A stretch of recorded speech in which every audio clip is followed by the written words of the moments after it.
Alors, ma vie, avant d'arriver ici, au centre d'accueil, était complètement détruite par l'alcool. Tant que je ne buvais pas, je n'arrivais pas à dormir. Jusqu'au point où j'arrivais des fois même à tomber ivre. Même, je me rappelle même peut-être une fois, oui, dans le coma éthylique, comme on dit, coma éthylique, voilà. On écumait les bars que des amis avaient. Ma vie était dirigée, guidée, je dis par ça. Ça m'a rendu malade. Rendu malade où j'avais la tremblote. Quand je ne buvais pas, je tremblais. Ma vie sociale a été détruite. Ma vie sociale, en fait, j'ai régné ma vie sociale. Jusqu'au point où, je le dis, j'ai épousé l'alcool au détriment de la femme. Ça m'a conduit à vivoter.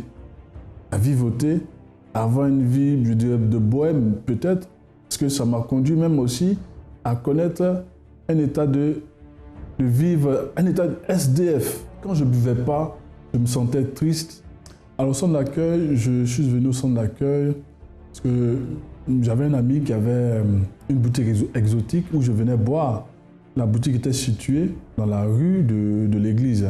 Quand, des années passées, quand j'ai eu un ami qui est décédé par suicide, là à la gare du Nord, qui s'est suicidé à la gare du Nord, ça m'a interpellé.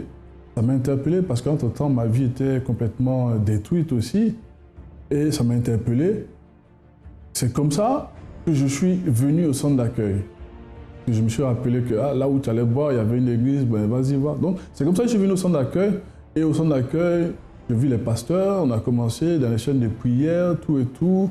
Et également est venu après, dans l'année 2013, la campagne d'Israël, à laquelle j'ai participé. J'assistais également aux séances de délivrance les vendredis, surtout la délivrance les vendredis, parce que je savais déjà le problème que j'avais, le problème d'alcool, qui avait complètement détruit ma vie sociale, familiale et puis même professionnelle.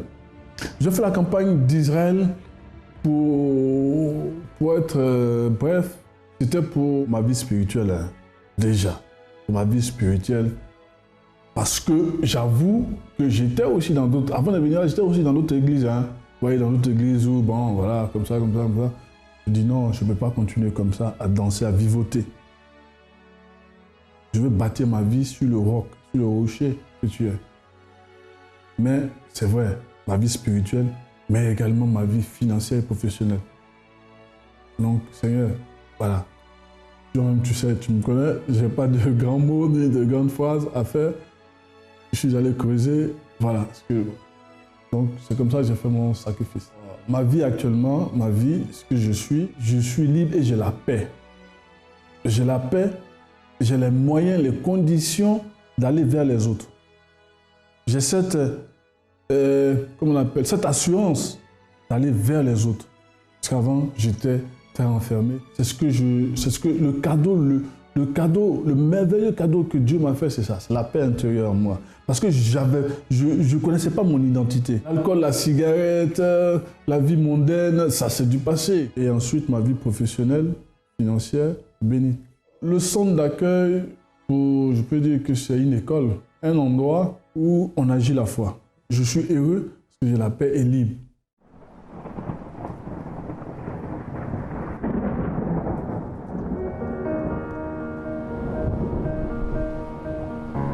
Dans la vie, il est très facile de perdre espoir. Nous nous éloignons de la bonne direction et abandonnons même les rêves que nous pensions un jour pouvoir atteindre. Un jour, éventuellement, nous finissons par nous trouver face à une situation pour laquelle nous n'avons aucune expérience. À ce moment, de nombreuses questions nous viennent en tête. Est-ce que ça vaut la peine de continuer? Pourquoi rien ne marche dans ma vie? Est-ce mon destin? Votre destin est le résultat de vos décisions et attitudes. Décidez de venir au centre d'accueil, où à travers des conférences intelligentes, nous vous aiderons à reconstruire votre espérance et changer votre futur par la même occasion. Centre d'accueil.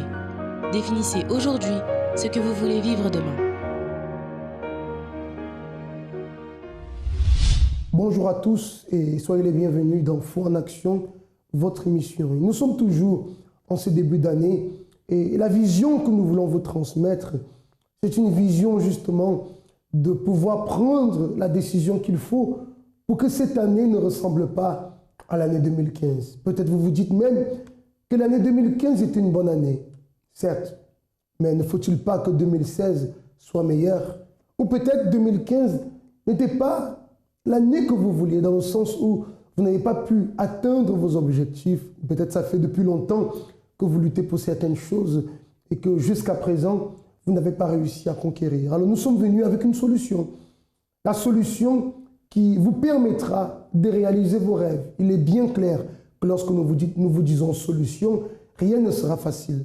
Cela va demander de votre part lutte, persévérance, détermination. Tu sais, Paula, lorsque parfois on dit à la personne que nous avons la solution, elle a l'impression qu'on lui vend du rêve, que ce sera facile.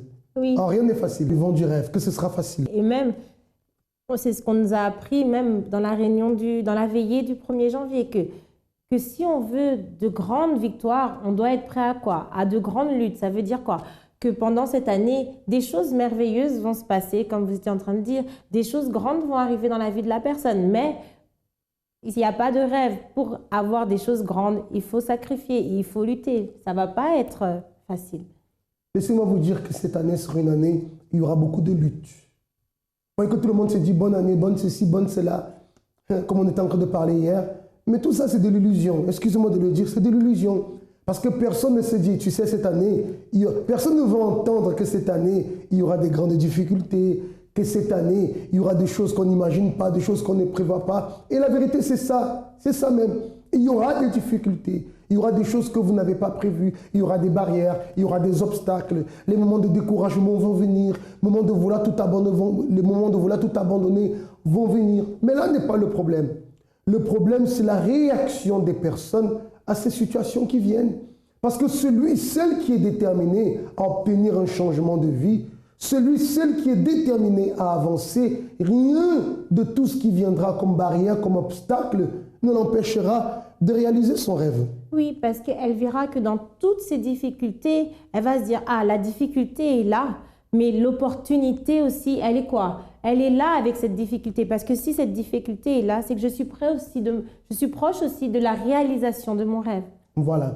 Nous allons voir maintenant un témoignage, celui d'une transformation intérieure. Vous voyez que nous sommes en train d'insister ces derniers temps beaucoup à ce sujet. Il ne suffit pas d'avoir des biens matériels, il ne suffit pas d'avoir, des conquêtes physiques, et ça s'arrête là. Si intérieurement nous ne sommes pas bien, nous ne pourrons pas jouir de toutes ces choses. Alors, vous allez voir en ce moment ce témoignage de cette personne qui a pu vaincre les problèmes intérieurs qui la rongeaient. À tout de suite. Marie-Aniel, Oui. quelle expérience vous avez eue avec le jeûne de Daniel, avec le sacrifice du jeûne de Daniel, avec votre façon d'agir devant Dieu dans le jeûne de Daniel?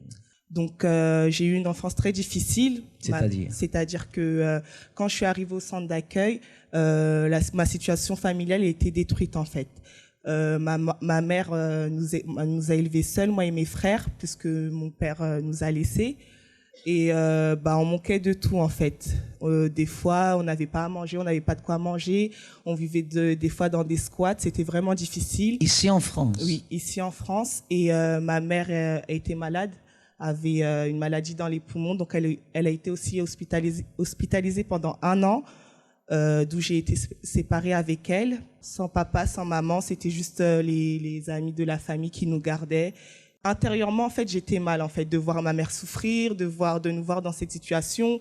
Quand je partais à l'école, je voyais mes amis qui étaient bien et moi qui vivais dans cette situation-là. Donc, j'étais vraiment mal intérieurement. J'extériorisais tout, en fait, dans la violence, en fait. Vous étiez agressif? J'étais très agressif. Je ne supportais pas mes frères. La seule personne à qui je pouvais parler ou supporter, en fait, c'était ma mère, en fait. Sinon, le reste, je n'acceptais pas. J'étais très violente. J'étais un garçon manqué, en fait. J'étais un garçon manqué puisque j'ai grandi avec mes frères, en fait. Et ma mère n'était pas souvent à la maison. Donc, on va dire que c'est mes frères qui ont fait mon éducation. Donc, je me comportais comme un garçon. Et déjà que j'étais déjà très développée par rapport aux enfants de mon âge. J'étais déjà très grande. Voilà, j'étais déjà... J'étais complexée aussi, donc c'est ce qui faisait que j'avais une apparence pour me cacher, en fait. Et j'étais pas bien, en fait. J'étais pas bien intérieurement. J'avais une haine, en fait, envers mon père, enfin envers les hommes, en fait. J'étais déjà à l'église, j'étais à la petite école, en fait. Et c'est dans mon adolescence, lorsque j'ai quitté la petite école et que j'ai commencé à participer au culte, en fait, que j'ai commencé en fait à vouloir en fait changer en fait. Je voyais certains jeunes changer, j'entendais les témoignages aussi des parents. J'ai vu aussi la situation de ma famille changer, la situation de ma mère qui a été guérie, qui a pu se stabiliser financièrement, on a pu trouver une maison, tout ça. Donc ce qui a fait en fait que je me suis dit en fait que vraiment en fait Dieu existait en fait, que si voilà mon passé a été comme ça et qu'il a pu se rétablir, c'est que moi aussi mon intérieur pouvait se rétablir. Donc j'ai commencé à participer véritablement aux chaînes de prière le vendredi, me délivrer. J'ai commencé à participer aussi les mercredis sincèrement. Le jeûne de Daniel est arrivé. Si je ne me trompe pas, c'était en 2011-2012, le premier jeûne de Daniel. Et j'ai participé, j'ai vu vraiment ça comme une opportunité en fait de vraiment avoir plus de Dieu en fait, puisque c'était vraiment mon désir en fait. Je voulais plus de Dieu et je savais pas vraiment en fait comment faire, même si j'étais en train de chercher, en train de faire tout le nécessaire. Mais le jeûne de Daniel m'a vraiment permis en fait de vraiment en fait me consacrer vraiment à la recherche du Saint-Esprit, à être baptisée du Saint-Esprit. Et ça a été là que j'ai été baptisée du Saint-Esprit. Les choses étaient plus claires que, en fait, j'avais cette communion en fait directe avec Dieu en fait. La haine vis-à-vis de votre papa? Non, du tout. Et grâce à Dieu, lors d'une campagne d'Israël en fait, j'ai retrouvé mon père. Même ma mère, des fois, est étonnée. Ah, il n'y a que toi qui vas voir ton père, il n'y a que toi qui l'appelles, mais tes frères, ils sont là un peu réticents. Et mon père même me fait la remarque, mais je ne lui en veux plus. Il n'y a rien du tout je vais chez lui, il m'offre des cadeaux, voilà. Je me sens très bien, je me sens femme, féminine. Je suis plus complexée par ma taille, rien du tout. Je me sens très très bien, j'ai plus de colère. Voilà, avec mes frères, ça va. Il y a des moments difficiles, mais ça va. Je suis plus la même personne. La même personne. Mais votre vie a changé. Ma vie a changé. Vous avez changé. Oui. Que Dieu vous bénisse alors. Continuez. Félicitations, merci. Nous vivons ce moment, ce mouvement ici au centre d'accueil, ce propos, ce mouvement des 21 jours, justement, pour permettre à toute personne qui intérieurement se sent mal, qui intérieurement a perdu la paix, a perdu le bien-être intérieur, a perdu la joie de vivre, le bonheur de vivre à cause de tellement de difficultés. Nous avons ce propos justement pour que la personne puisse retrouver une sérénité, puisse retrouver la paix intérieure. Ce sont les 21 jours et nous sommes déjà en train d'ailleurs d'entendre des personnes qui sont en train de nous parler des changements qu'ils sont en train de vivre pendant ces 21 jours. Oui, qui sont en train déjà de montrer que, voilà, que leur intérieur est en train de changer. Et vous étiez en train de parler sur le fait que ces 21 jours sont là en ce moment par rapport aussi à ce que vous disiez sur le fait que cette année, ce sera une année de lutte. Et les 21 jours aussi sont là aussi pour cette personne, pour qu'elle soit préparée. Préparée à quoi? Préparée aussi à se battre, préparée à combattre, parce qu'il va falloir avoir un esprit quoi? Un esprit fort, parce que si on rentre encore dans cette nouvelle année avec le même esprit qu'on avait en 2015, l'esprit d'abandonner, l'esprit de se laisser décourager, on ne pourra pas faire partie de ces gens qui sont là en train de donner témoignage de ces 21 jours déjà et qui sont déjà en train de dire comme quoi que leur intérieur a changé parce qu'ils se sont mis à disposition. Voilà. La vérité, c'est quoi? C'est que tant que intérieurement, la personne n'est pas bien, il va être difficile de lutter. Vous avez des désirs, vous avez des projets, vous avez des choses à conquérir. Mais comment investir dans une bataille si à l'intérieur de vous, vous manquez de force, vous manquez de confiance, vous manquez de paix? Ça va être difficile, je dirais, ça va être impossible. Alors ces 21 jours ont aussi pour but de vous préparer à cela. Parce qu'une fois qu'intérieurement j'ai la force, j'ai la paix, je suis bien, alors je vais être en mesure de pouvoir résister à tous les types de problèmes qui pourront venir dans cette année et ainsi j'obtiendrai la victoire. On va marquer une courte pause et on va donc voir l'histoire de Linda. Linda aussi qui a réussi à vaincre ses problèmes intérieurs. À tout de suite. Le centre d'accueil présente son nouveau site web.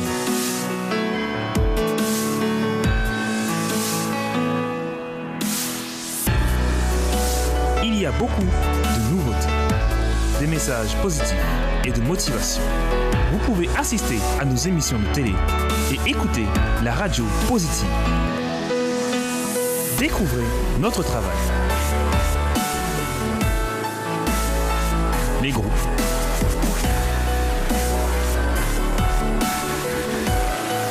Nos adresses.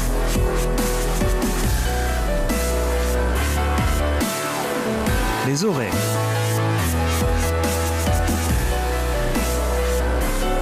Ainsi que les vidéos.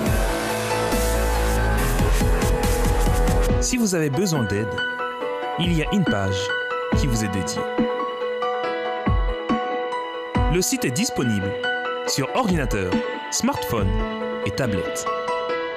Centre d'accueil. Définissez aujourd'hui ce que vous voulez vivre demain. Avant d'arriver au centre d'accueil universel, j'étais une personne dépressive, ce qui m'a entraînée à devenir une personne rebelle. J'avais un manque à l'intérieur de moi parce que les problèmes dans ma famille ont fait que je suis devenue une personne rebelle, dépressive. Ça m'a emmenée à manger sans cesse, sans limite. Et tout ça, mon père, il le voyait, mais il ne disait rien. Et ça m'a fait comprendre que j'étais invisible à ses yeux. Et je suis tombée encore plus dans ma dépression.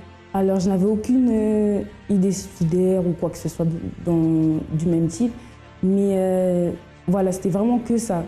De me remplir, en fait. De m'emplir de n'importe quoi, de tout ce qui passait par ma main. J'étais très rebelle à l'école, je me battais beaucoup. Et on ne m'a pas jetée du collège du tout. Parce que j'avais des bons résultats, mais au bout d'un moment, j'ai lâché ces efforts. Et c'est là que mon père a commencé à me reprendre, mais j'ai toujours continué dans cette attitude rebelle. Et c'est là que j'ai commencé à prendre du poids. Et quand j'ai commencé à prendre du poids, j'ai reçu beaucoup de moqueries de la part de mes propres amis, même de mes proches. Pour eux, c'était normal, mais moi, ça me faisait encore plus du mal. Je ne m'aimais pas du tout. Je me dévalorisais. Pour moi, j'étais une personne moche, repoussante, et franchement, je ne m'aimais pas du tout. Le moment le plus difficile pour moi, c'est quand mes frères et sœurs ont quitté la maison pour aller vivre avec ma mère. J'étais toute seule, contre ma belle-mère, parce qu'elle voulait prouver son autorité sur moi, mais moi, je n'acceptais pas qu'elle prenait la place de ma mère. Et on a commencé à avoir beaucoup de disputes, vraiment tous les jours, pour tout et pour rien, c'était tout le temps des disputes. Et ça me faisait mal de voir que mon père la défendait et que moi, j'étais un peu mise sur le côté, ça me faisait très mal.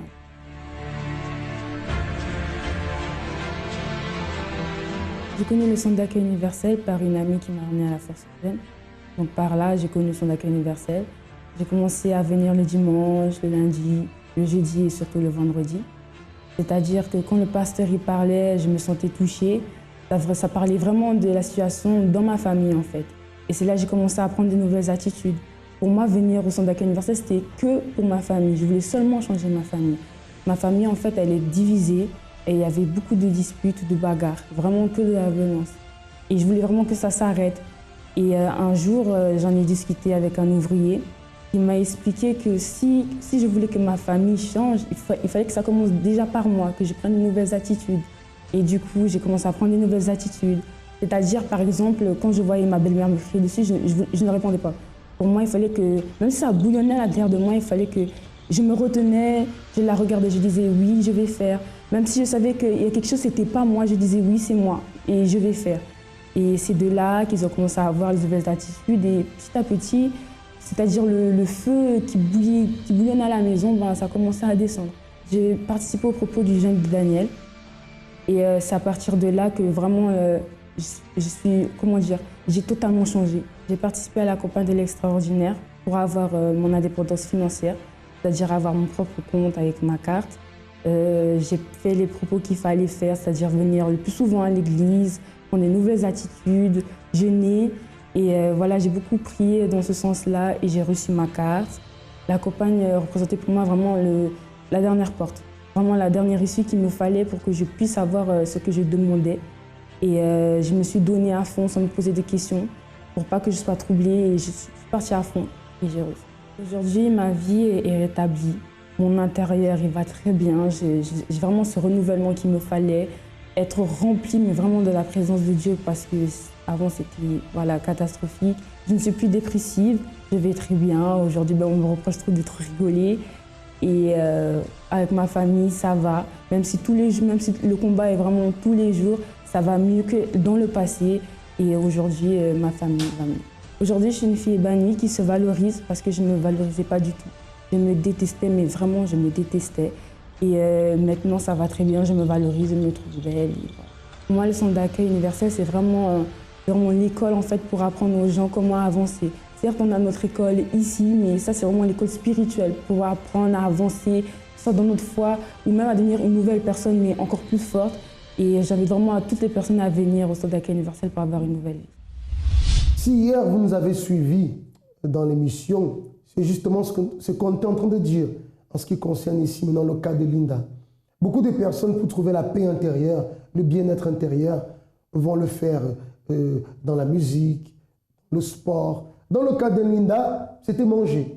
À cause de toutes les souffrances, de toutes les situations qui se passaient, je veux dire, son moment de réconfort, c'était manger. Mais cela ne lui faisait pas du bien, parce qu'à l'âge de 13 ans, elle faisait déjà 85 kilos. Voilà. Et en plus, avec ce problème de se réfugier dans la nourriture, qu'est-ce qui est venu encore avec ça?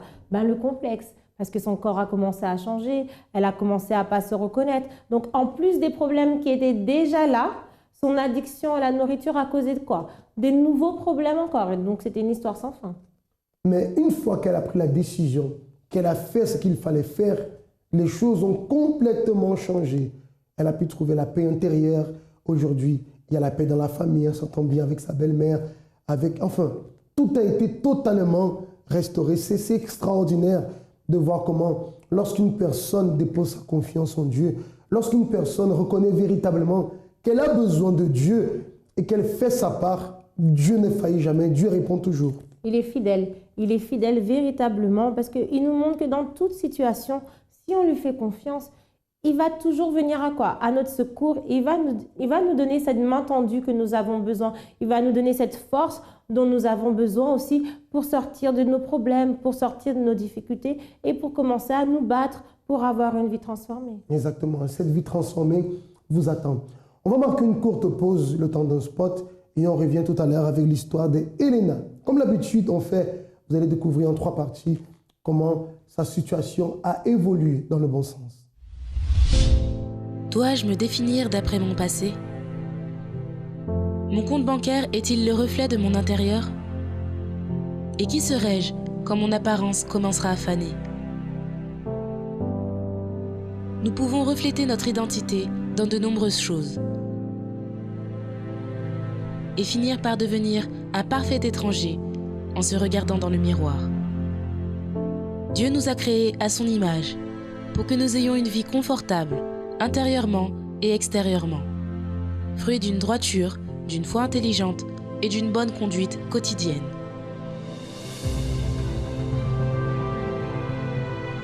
Participez à l'une des conférences du centre d'accueil et ayez une vie transformée. Centre d'accueil. Définissez aujourd'hui ce que vous voulez vivre demain.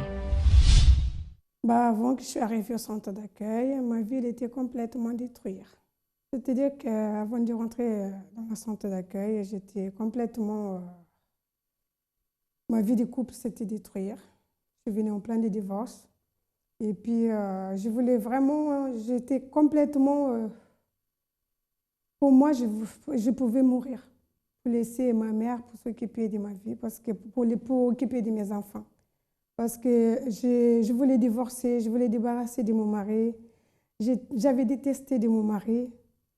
C'était complètement détruit. Même mes enfants, il faisait des histoires, des bagarres. J'avais 2 garçons jumeaux.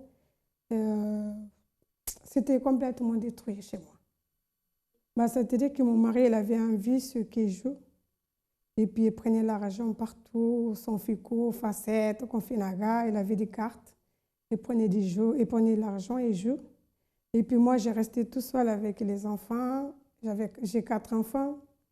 Pour débrouiller avec mes enfants, on n'arrêtait pas de conseiller mon mari qu'il arrêtait. Il n'arrivait pas à laisser. Et puis, moi, un jour, j'ai dit non, je vais divorcer. J'ai commencé même à chercher un avocat, tout ça, pour divorcer. Parce que mon mari prenait l'argent partout. Et puis, après, tout le temps, la banque m'appelle. Et puis, elle est laissée de justice aussi qui nous menace. Et la banque m'appelle, elle m'a dit, si vous ne remboursez pas l'argent, bah, on va chez vous. J'ai dit, mais monsieur, je ne sais même pas de quoi que vous parlez parce que moi, je n'ai jamais joué. Oui, mais madame, vous êtes mariée et c'est vous les 2 responsables. Si vous ne payez pas cette dette, on va chez vous, on prend tout, même votre maison, on va licencier. J'ai travaillé, j'ai gagné 1 500 €. Il faut que je paye le loyer, je donne les enfants à manger, tout ça, c'était pas assez. C'était pas assez, j'ai joué même l'apparence parce que les gens ils me voyaient, croyaient que j'étais bien, mais c'était que les masques. Spirituellement, pour moi, je voulais divorcer. Même moi, j'étais tellement dégoûtée que j'ai dit, je vais mourir, je laisse ma mère, elle va occuper de mes enfants. J'étais tellement triste qu'un jour même, ça m'est arrivé de prendre la voiture. Sous la route, j'ai pleuré, que j'ai même cassé la voiture et il y avait un bidon de l'huile qui était cassé complètement, tellement que ma vie spirituelle, ça n'allait pas du tout. J'étais dépressive et même, il y avait mon médecin qui m'a dit, il faut que je parte voir un psychologue. Les moments plus difficiles pour moi, c'était vraiment quand j'ai perdu ma mère, parce que déjà, j'étais en plein de divorce avec mon mari. Et tout de suite après, j'ai perdu mon mari et j'ai perdu ma mère. Quand j'ai perdu ma mère, je sortais tous les jours. Quand je sors du travail, je vais au cimetière, je parle avec ma mère. Et je viens devant la porte, je ne voulais pas rentrer, je fais que pleurer devant chez moi. Parce que pour moi, je n'accepte pas, parce que pour moi, j'avais tellement de problèmes, moi, je devais mourir. Pour moi, c'était ma mère qui devait rester en vie pour garder mes enfants. Lorsque nous considérons le cas d'Elena, nous voyons une situation, je dirais, critique, chaotique. Problème sur problème. Un mari vicié dans les jeux qui gaspille tout l'argent du couple. À cause de cela, commence à manifester de la haine envers lui.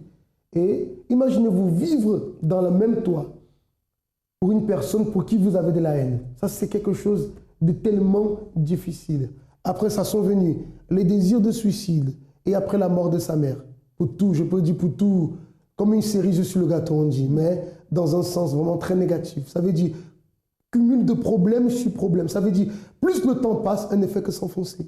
Oui, c'était vraiment une vie, voilà. Elle ne voyait pas le bout parce que c'était, voilà, comme vous disiez, c'était problème sur problème, problème après problème. Et les envies de mourir, les envies de suicide, et puis en plus la maman qui vient aussi à décéder alors que sa mère, c'était pour elle un appui. Une maman, c'est toujours un appui, une source de réconfort. Et on peut dire que sa mère meurt, elle a perdu tous les appuis sur lesquels elle pouvait en fait s'appuyer. S'appuyer parce que le mari, elle ne peut pas compter sur son mari. Et peut-être vous aussi, là où vous êtes, vous avez perdu tous vos appuis. La famille sur qui vous pouvez compter, vous ne pouvez plus. Les amis sur qui vous vouliez compter, vous ne pouvez plus parce que peut-être tout le monde vous a tourné le dos. Et peut-être même les institutions, ça dépend de votre cas, qui pouvaient vous aider, tout le monde vous a abandonné. Littéralement, vous êtes seul face à la situation et vous ne savez que faire. Sachez que Dieu vous regarde et Dieu désire vous aider, mais ça dépend de vous. Voyons ce qui est arrivé dans la vie d'Elena. Alors, je connais Centre d'accueil par ma cousine qui m'a invitée. Je suis venue avec elle à l'église. Et puis, voilà, j'ai commencé la chaîne de prière. Et puis, un jour, je vois pasteur, elle a parlé des campagnes d'Israël. C'était le moment même que j'arrivais au centre d'accueil. Alors, j'ai fait un sacrifice, j'ai été demandée. Il m'a expliqué c'est quoi la campagne d'Israël. Et le pasteur il a dit, la campagne d'Israël, c'est où ce que vous avez besoin pour jeûner, pour prier, puis pour faire des sacrifices, pour monter sur l'autel. Alors, j'ai fait pareil ce que l'homme de Dieu m'a demandé. Il m'a dit, donc là, j'ai sacrifié, j'ai fait chaîne de prière, j'ai jeûné, j'ai prié chaque 3 heures. Et puis tout ce que l'homme de Dieu demande pour faire, je suis, je le fais. Et puis matériel aussi, bah, je prends mon enveloppe, je mets sur l'autel, que c'était un peu difficile. Au début, c'était vraiment difficile pour faire campagne d'Israël, mais moi, j'avais pris la paye d'un mois complet, je mets mon enveloppe, j'ai monté sur l'autel. Mais je n'ai pas fait que ça. J'ai prié, j'ai jeûné, j'ai persévéré. C'était un lutte, hein. C'était vraiment un lutte.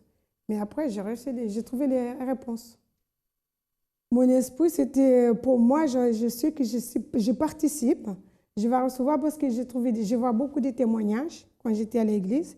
Je voyais beaucoup de témoignages que les gens ils donnent et tout ça. J'ai dit, bah, si c'était les gens là l'ont reçu, moi aussi, je vais recevoir aussi. Il brise les familles.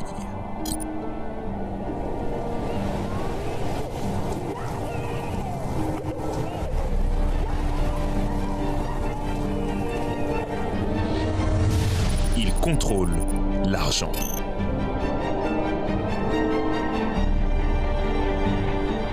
Il domine la pensée. Il détruit l'harmonie.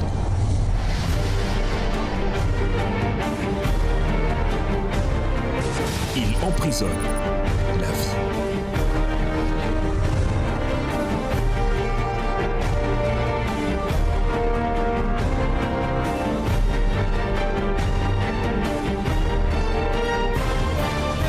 Le vice.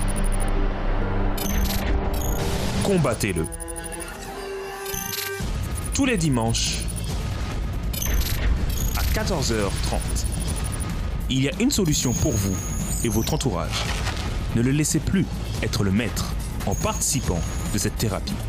Rejoignez-nous au 254 rue du Faubourg Saint-Martin, 75 010, Paris.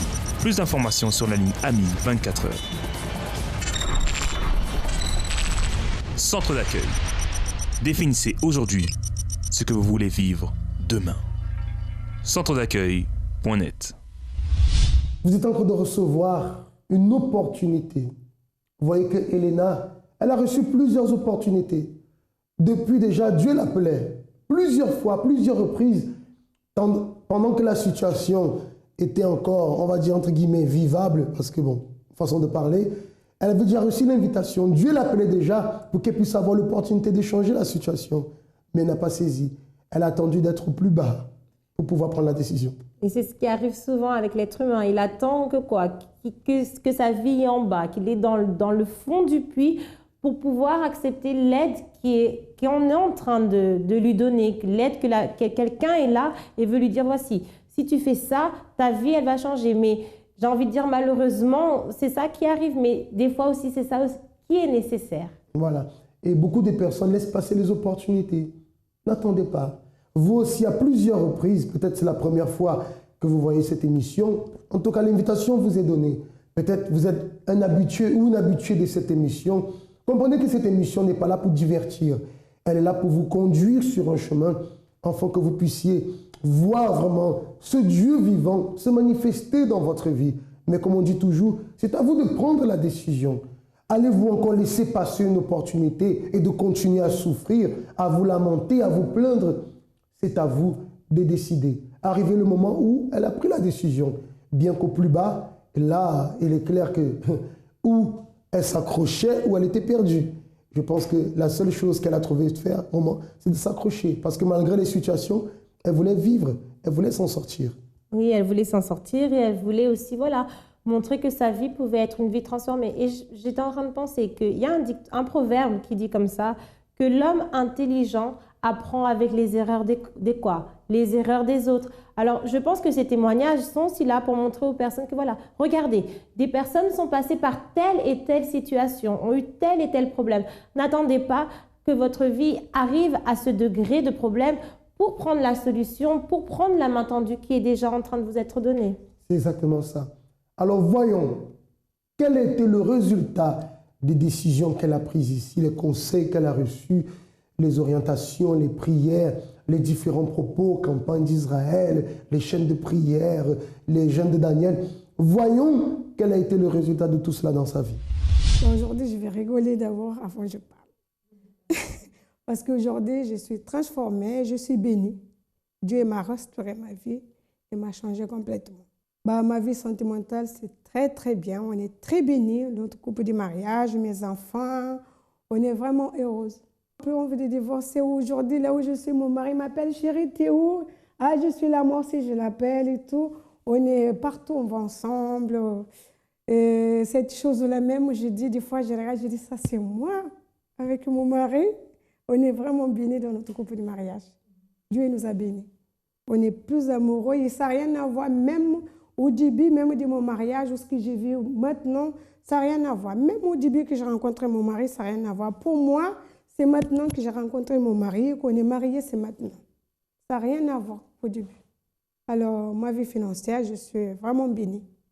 Dieu m'a ouvert la porte. Parce que j'ai fait beaucoup de campagnes d'Israël. Aujourd'hui, j'ai 2 entreprises. Dieu m'a donné 4 maisons. J'ai mis des locations. Aujourd'hui, je mange ce qu'on veut. Des fois, je prends mon mari, mes enfants. Moi, j'ai restaurant. Si je n'habillais pas parce que je ne vais pas. Si mon mari n'habillait pas parce qu'il ne veut pas. Mes enfants, on est très bien. On mange ce qu'on veut. Avant, c'est vrai que je ne pouvais pas manger ce que je veux. Mais aujourd'hui, si je ne mange pas, c'est parce que je ne vais pas. Si je ne mange pas de bonnes choses, c'est parce que je ne vais pas. Si je n'habillais pas de bonnes choses, c'est parce que moi, je ne vais pas. Et spirituellement, là, c'est encore vraiment... spirituellement, je suis baptisée du Saint-Esprit parce que j'ai fait campagne aussi pour ça. Je suis bien. DN, ça fait longtemps parce que depuis quand j'avais dit pour la délivrance, que j'ai fait campagne de délivrance déjà, avant d'être ça, j'ai appelé tout le monde que j'avais la haine contre eux, j'ai demandé pardon et tout. C'est à partir de là même que ma vie a commencé à changer. Moi, centre d'accueil, pour moi, oh là là, c'est que de bonnes choses. Pour moi, c'est vous retournez à l'école. Pour moi, vous êtes comme un bébé, vous retournez pour savoir comment vous vivre. Parce qu'on va vous apprendre comment vous vivez dans le couple, dans votre vie, spirituellement, dans votre mariage, dans le travail. Pour moi, centre d'accueil, pour moi, c'est plus que tout. D'abord, c'est Dieu, mais de toute façon, c'est tout qu'on était ensemble. Cher ami, que rajouter? Le témoignage parle de lui-même. Une vie chaotique à une vie, je dirais, élevée dans les hauteurs. Mariage restauré, financièrement béni, maison, travail. Elle a demandé pardon à tous ceux qui l'entouraient. Enfin, aujourd'hui, intérieurement, elle est reconstruite. Sur le plan sentimental, reconstruite. Sur le plan matériel, reconstruite. Que dire de plus? On ne peut rien dire de plus parce que sa vie, même son témoignage parle d'elle-même. C'est une totale renaissance. Et elle dit même que son mariage à l'heure actuelle est encore mieux que dès le début de son mariage. Voyez, ça c'est les résultats de la foi. Ça c'est le travail que le centre d'accueil réalise chaque jour. Aidant les personnes à trouver la vie que Dieu a préparée. Et ça, c'est l'objectif avec lequel nous sommes venus aujourd'hui, pour vous donner à vous aussi l'opportunité de pouvoir trouver cette vie que vous désirez. Les portes du centre d'accueil sont ouvertes tous les jours. Et aujourd'hui même dimanche, nous serons là toute la journée. Vous pouvez noter en ce moment le numéro de téléphone qui s'affiche sur le bas de votre écran. C'est le 01 53 35 85 12. Pour vous qui êtes sur Paris, nous avons eu une réunion tout à l'heure à 6 h du matin. Maintenant, à 8 h, nous avons une autre réunion. Sinon, à 10 h et à midi, vous avez aussi une réunion. Voilà, nous allons clamer en faveur de la famille, où nous invitons d'ailleurs tout le monde à apporter un pain qui va être présenté en prière, qui sera consacré, afin que vous et votre famille, vous soyez bénis. Et à 14 h 30, nous avons là une grande prière de délivrance. Nous vous invitons aussi à participer. Pour les autres centres d'accueil sur les autres villes, alors vous appelez ce numéro et vous aurez tous les renseignements nécessaires. Et en vous rendant à l'un de nos centres d'accueil, vous pouvez être sûr que vous serez reçu et orienté. J'ai la certitude que si vous allez avec foi, les choses ne seront plus de la même manière. Les choses véritablement vont changer.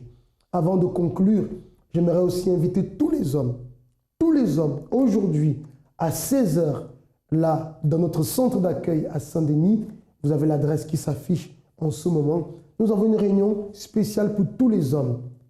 Cette année a été décrétée, je pourrais dire, comme l'année de la discipline.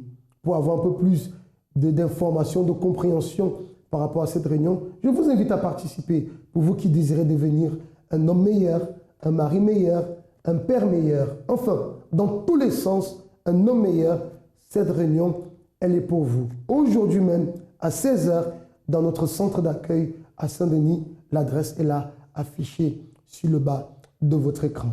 Ça a été un plaisir d'être avec vous aujourd'hui, d'avoir pu partager ce qu'on a partagé et j'espère que pour vous, ça va vraiment vous aider. Nous, on se retrouve la semaine prochaine en vous souhaitant de passer une très bonne journée et voilà, à très bientôt. À très bientôt.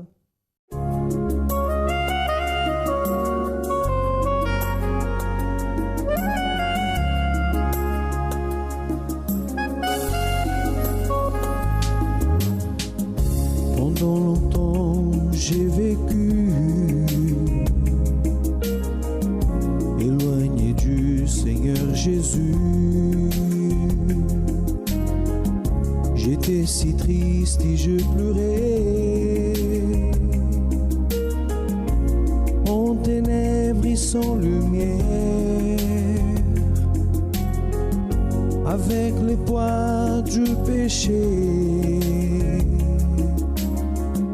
J'ai entendu le maître aimer en me disant, fatigué et opprimé, viens vers moi et je te délivrerai, et je te délivrerai. J'étais esclave de mes vices, ma vie était une illusion.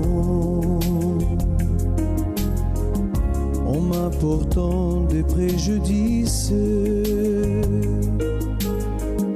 mais en cherchant la solution. Parmi toute cette souffrance, ta voix m'apporte confiance, oh, en me disant, fatigué et opprimé, viens vers moi et je te délivrerai, et je te délivrerai. Ah, comme il serait bon si vous faisiez comme j'ai fait, abandonnez vos péchés en échange d'une vie en paix. Vous seriez pardonnés en entendant le maître aimer, oh, en me disant, fatigué et opprimé, viens vers moi et je te délivrerai, et je te délivrerai, en me disant, fatigué et opprimé, viens vers moi et je te délivrerai.